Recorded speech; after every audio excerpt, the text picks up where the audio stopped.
Hello and welcome to the France 24 interview. My guest today is the President of Gambia, Adama Barrow. Mr. President, thank you very much for being with us today. You are welcome. Mr. President, I might call you maybe an accidental president. You were elected after 22 years of presidency of Yahya Jammeh. First, Mr. Jammeh conceded that he had lost the election. Then he changed his mind. There was a drama of several weeks. You were in neighboring Senegal, but eventually Mr. Jammeh accepted to leave the country. He is now in exile in Equatorial Guinea. You're back, and you're now officially the president. You're on a trip to France and Brussels. You've met with the French president. Are you hoping to get some support, not only political, not only moral, but also financial from this visit? First of all, I will answer your first question. I am not an accidental president. At my own party level, 3 people apply to contest for this presidency.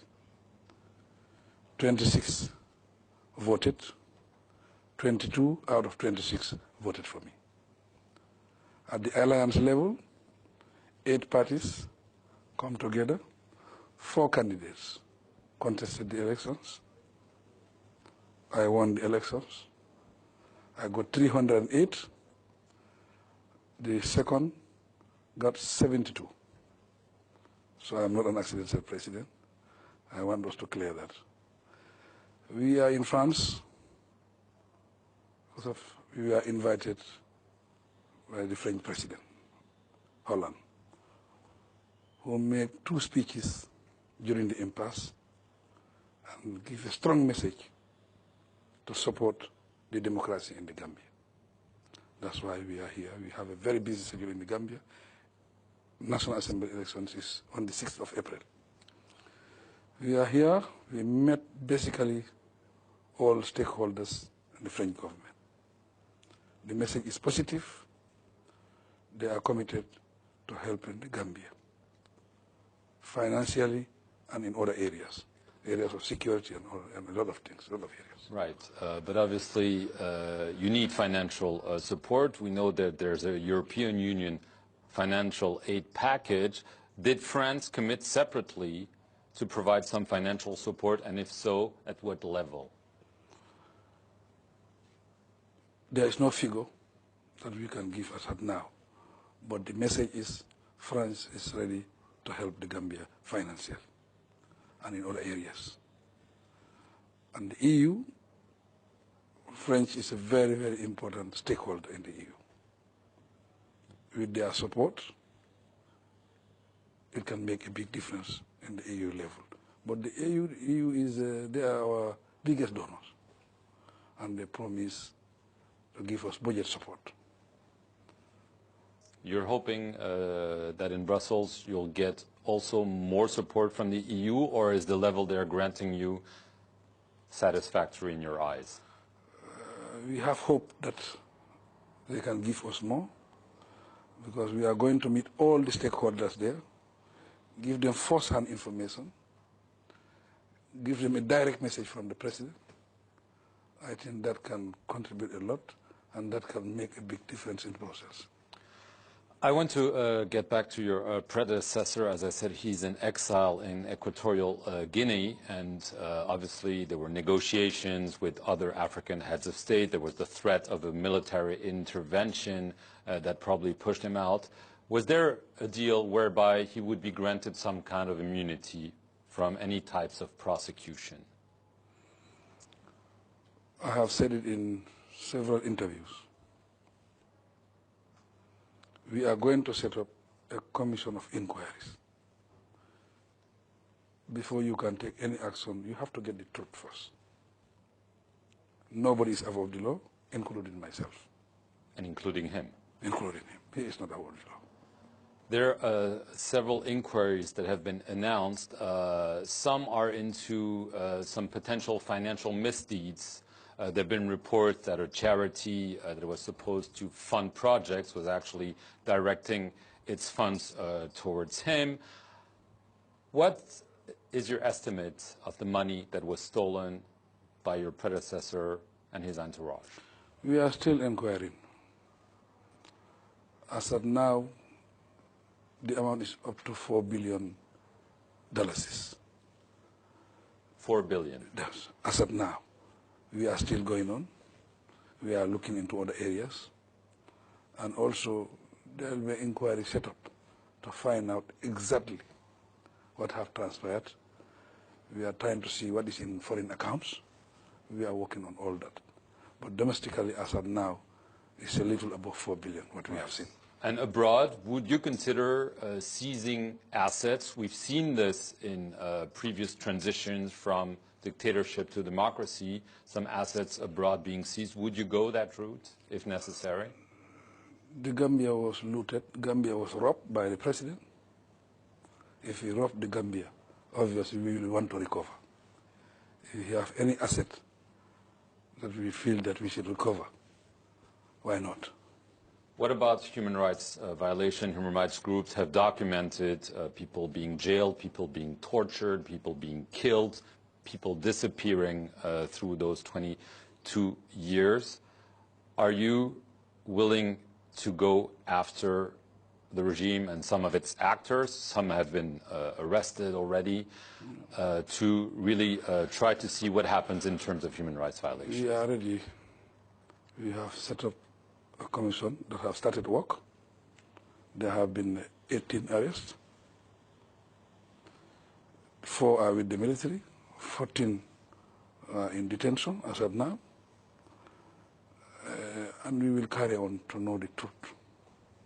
Would that mean a Truth and Reconciliation Commission modeled on what happened in South Africa, which also included amnesty, by the way?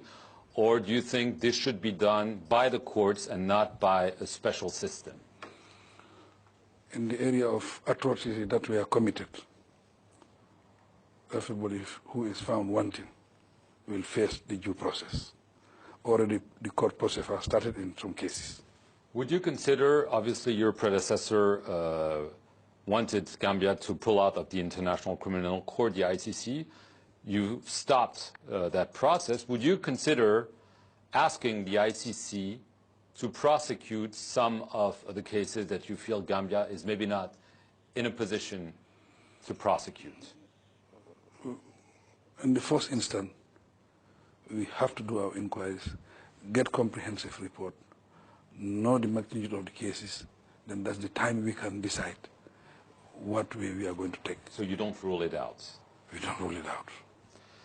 Senegal was key for you, obviously because of the history and the geography. It's key to Gambia in general terms, but obviously you went there, you were even sworn in a first time over there.